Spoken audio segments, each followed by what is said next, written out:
Psychology का एक शब्द है ट्रांसफरेंस। और हम इस शब्द को समझें तो हमें शायद समझ में आए कि होता क्या है, ऐसा क्या होता है जिसकी वजह से कि हमारे बच्चे हमें कुछ ऐसा शो करते हैं जिसे हम समझ ही नहीं पाते। तो हम देखते हैं ट्रांसफरेंस किसे कहते हैं। हम अपनी बात करते हैं, यानी किसी भी इंसान की बात। व्यक्ति जब छोटा बच्चा होता है तो वो केवल और केवल फील करता है। उसका ये जो एक कॉन्शियस बुद्धि जो है, जो दिमाग है, वो उसका खुला हुआ नहीं रहता।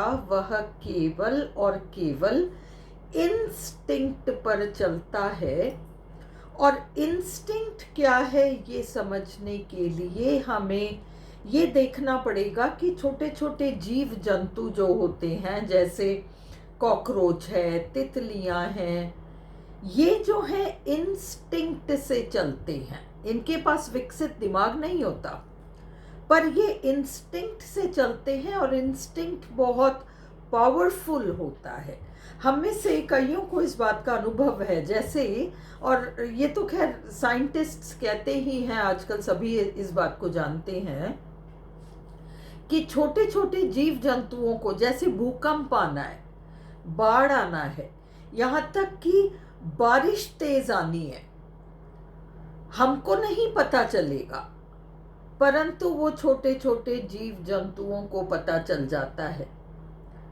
हिस्ट्री इस बात का गवाह है, साइंस इस बात का गवाह है। ज्योग्राफी में आप पढ़ेंगे, आप जिस भी सब्जेक्ट में पढ़ना चाहें आपको पढ़ने को मिलेगा कि जब भूकंप आना है या किसी भी तरह का कुछ भी प्राकृतिक, किसी भी तरह का नेचुरल डिजास्टर कुछ होना है, तो सबसे पहले छोटे छोटे उन जीव जंतुओं को पता चल जाता है, उस जगह को छोड़ के वे चले जाते हैं। तो उन्हें कैसे पता? उनके पास तो बुद्धि नहीं है, तो उन्हें कैसे पता? उन्हें इसलिए पता है क्योंकि उनके पास बुद्धि से कहीं ज्यादा स्ट्रॉन्ग और पावरफुल एक चीज है जिसे कि इंस्टिंक्ट कहा जाता है। ये वही चीज है, जब हम घर में किचन में कॉकरोच आ जाता है तो हम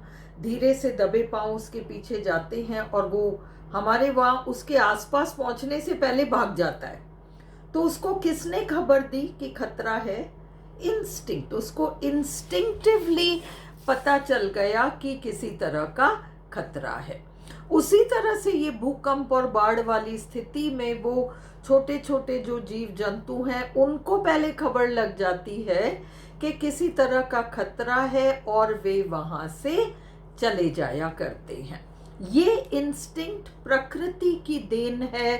हर क्रीचर को, हर प्राणी को इंस्टिंक्ट तो मिला ही हुआ है। और इसीलिए क्या होता है, कई बार आप देखिए, हमारे 5 सेंसेस हैं। आंखों से देखते हैं, कानों से सुनते हैं, खुशबू लेते हैं, बोलते हैं, छूकर महसूस करते हैं। अगर इनमें से कोई एक खत्म हो जाए, जैसे किसी व्यक्ति की आईसाइट चली जाए, तो उसकी बाकी सारी सेंसेस बहुत ज़्यादा स्ट्रांग हो जाती हैं। तो प्रकृति किसी ना किसी तरीके से कॉम्पेंसेट ज़रूर करती है। और इंस्टिंक्ट वो चीज़ है जो कि सारे इवन छोटे छोटे प्राणियों को मिला हुआ है और वो बच्चों में बहुत स्ट्रांग होता है। बच्चा माँ की कोख से सुनना शुरू कर देता है। इसीलिए बड़े बूढ़े कहा करते थे कि प्रेग्नेंट लेडी को कहते थे कि अच्छा सुनो, अच्छा देखो, अच्छा पढ़ो, अच्छा महसूस करो।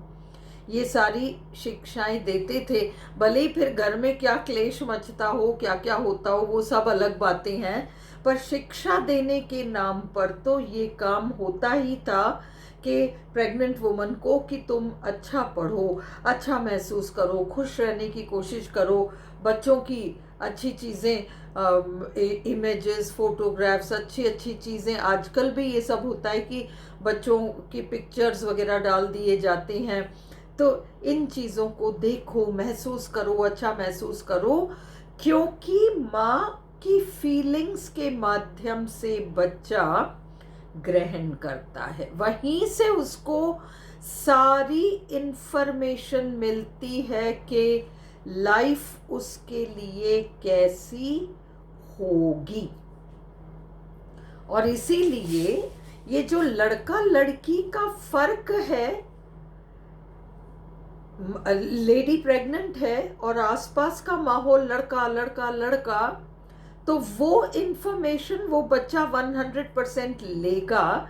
यहाँ से उसका सफ़र शुरू हो जाता है, उसके रिजेक्शन और एडजस्टमेंट का सफ़र माँ की कोख से शुरू हो गया, क्योंकि उसे पहले ही ये इंफॉर्मेशन मिल गई कि यू आर रिजेक्टेड, तुम्हारी ज़रूरत नहीं है, हम तुम्हें जा ही नहीं रहे, हम तो कुछ और ही जा रहे हैं।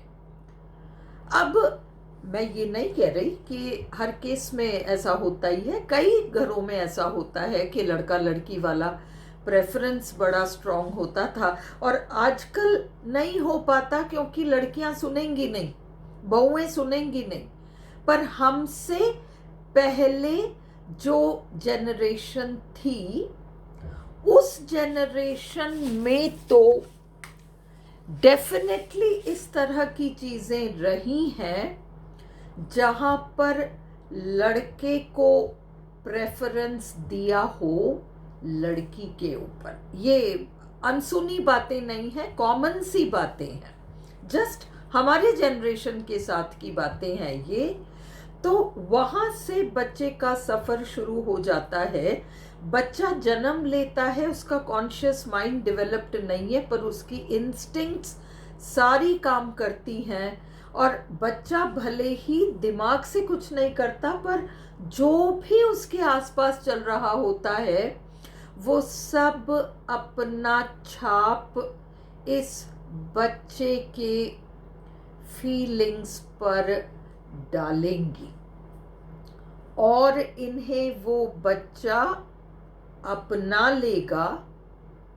क्यों अपनाएगा? क्योंकि उसके आसपास वो जो देख रहा है, अपने परिवार वालों को, अपने माँ बापों को, अपने सब को, वो सारा इंफॉर्मेशन बच्चे के अंदर अब स्टोर्ड होगा, और बच्चा उन चीज़ों के साथ जिंदगी भर जूझेगा। जैसे जैसे ये बच्चा बड़ा होगा, अपने आप को कुछ बातें सिखा लेगा, और सबसे पहली बात जो बच्चा अपने आप को सिखाएगा वो ये होगा कि फील मत करो। तो वो जो भी बैड फीलिंग्स हैं या जिससे उस बच्चे को तकलीफ हो सकती है, वो बैड फीलिंग्स को फील ही नहीं करेगा, वो डब्बे में बंद हो जाएंगे। इसलिए अब कुछ भी करना पड़े, किसी भी चीज़ से, नॉर्मली जिन बातों से तकलीफ हो सकती है या बुरा लग सकता है, वो भी पीना शुरू हो जाएगा, पीना शुरू हो जाएगा, और वो पॉइंट देखते ही देखते आ जाएगा जहाँ पर कि फील करना, बैड फीलिंग्स को फील करना बंद हो जाएगा। आप अपने आप से सिर्फ एक सवाल पूछिए, अच्छी फीलिंग्स को क्या आप खुलकर महसूस कर पाते हैं? आपका जवाब होगा नहीं, क्योंकि अच्छी फीलिंग्स को भी खुलकर महसूस नहीं कर पा रहे, और बुरी फीलिंग्स को तो खैर फील ही नहीं कर पा रहे।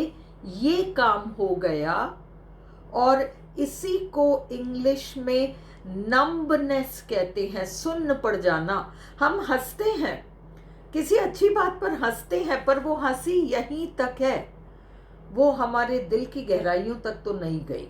दिल से हम हंस नहीं पा रहे, हम हाँ फेशियल एक्सप्रेशन से हंस रहे हैं, पर दिल में एक सैडनेस है जिसका कि हमें कुछ पता ही नहीं है। तो वो फीलिंग है जिसको कि आज हमें टैकल करना पड़ जाएगा। जैसे जैसे हम बड़े होते हैं, और मैं एक वीडियो में इस बात को समझाऊंगी कि 23 साल की उम्र से कैसे जो जो कुछ हमने बचपन में दबाया है, बहुत छुटपन में जो भी कुछ हमारे अंदर आ गया, अब 23 से 30 साल की उम्र में आपको पर्याप्त मौके मिलेंगे। बार बार बार बार कुछ ना कुछ आपके आसपास चलता रहेगा, चलता रहेगा, चलता रहेगा, और आप महसूस भी नहीं करोगे उसको, परंतु वो ऐसी चीजें होंगी जो अगर आप महसूस कर पाते तो आपको जरूर तकलीफ होती। पर क्योंकि आदत बन चुकी है कि महसूस ही नहीं करना है, बस एडजस्ट करके चलना है, बस एडजस्ट करके चलना है, तो वो हमारी फीलिंग कैपेसिटी बिल्कुल खत्म हो चुकी। पर इंसान बेसिकली फील ही तो करता है, सबसे पहले फील करता है, थिंक बाद में करता है। इसीलिए हमारी दो ताकतें हैं, हमारा दिल है और हमारा दिमाग है। पर हम दिमाग को बहुत ज़्यादा महत्व देते हैं और दिल को ज़्यादा महत्व नहीं देते। यूं देते हैं दूसरे के लिए हम कुछ महसूस करेंगे, हाय बेचारा, खुद के लिए हम कभी भी कुछ भी अच्छा महसूस नहीं करेंगे। हमें नहीं महसूस करना, हमें नहीं महसूस करना।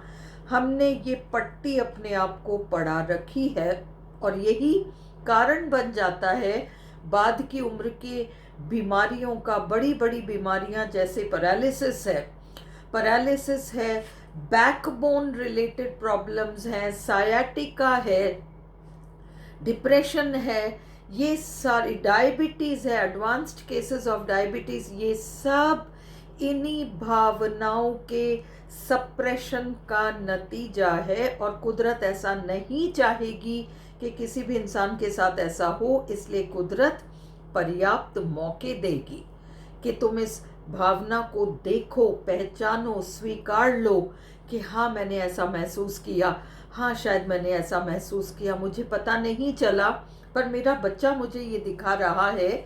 मेरा बच्चा आज जिस सिचुएशन से गुजर रहा है या रही है, वो केवल एक आईना है जिसमें कि मैं अपने चेहरे को देख रहा हूं या देख रही हूं।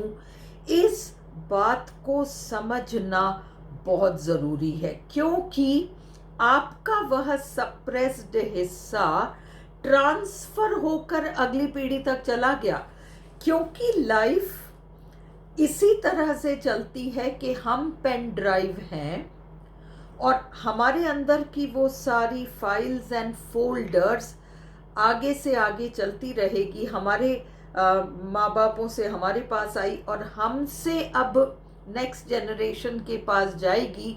और ये वो वाली बात है, आप ये ना सोचें कि मैं भी जिंदा हूँ, मेरे बच्चे भी जिंदा हैं, तो मेरे अंदर से उनके अंदर कैसे जा सकती है। आप ये सवाल इसलिए ना करें क्योंकि आप एक बात समझें, कुछ ऐसे लोग होते हैं जिनके सामने बैठकर हमें बहुत अच्छा लगता है, और कुछ ऐसे लोग होते हैं जिनके सामने बैठकर ही हमें नेगेटिव लगता है। कैसे ऐसे हुआ? इसी को हम एनर्जी कहते हैं। किसी की एक पॉजिटिव एनर्जी होती है और किसी की एक नेगेटिव एनर्जी होती है। हमारी एनर्जी दूसरों तक जाती है और एनर्जेटिकली हमारे बच्चे हमसे बहुत कुछ ले लेते हैं, और एनर्जी के माध्यम से वो बात अब हमारे बच्चों के पास जा चुकी है, और हमारे बच्चे उस प्रॉब्लम को हमें दिखाए बगैर नहीं रहेंगे। जिस चीज़ को हम अपने बच्चों की प्रॉब्लम समझ रहे हैं वो वास्तव में हमारी प्रॉब्लम है। और जब हम इस बात को समझने लगते हैं तभी जाकर हम पहला कदम बढ़ा पाते हैं इस दिशा में कि हम समझें कि हमारे बच्चे के साथ जो हो रहा है वो वास्तव में क्या है, और फिर हम समझें कि इसको हम ठीक कैसे कर सकते हैं।